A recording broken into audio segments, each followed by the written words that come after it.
Hello mga idol, nata karon diri sa pinakadako nga City Hall sa Tagum. Ug amo kang isuoy diri karon kauban ako sa pander. So, tara, lag ta. Mao ni ang City Hall sa Tagum. Ang pinakadako nga City Hall sa Pilipinas. So, kining Christmas tree. Masad niya pinakataas nga Christmas tree sa Davao Region.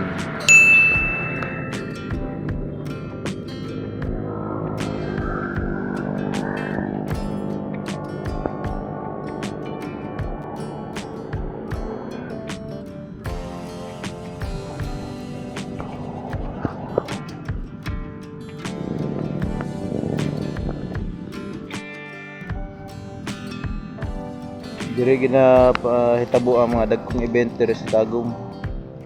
Kaya dako kayo ang lugar. Diya mag-perform ang mga banda o sa mga event.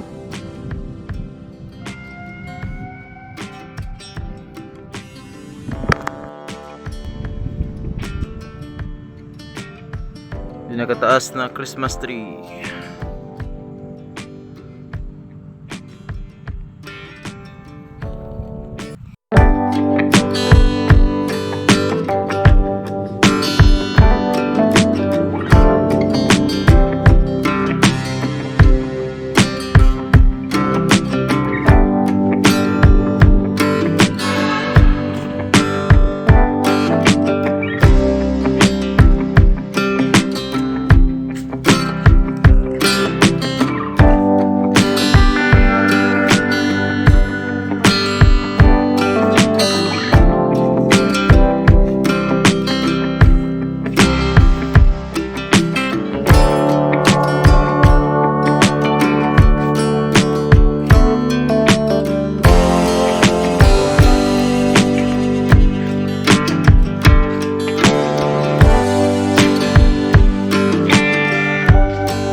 Mga tribo diri sa Tagum ug kining ilang mga ipandala mag symbolize ni sa kanta sa Tagum mabuhay ka.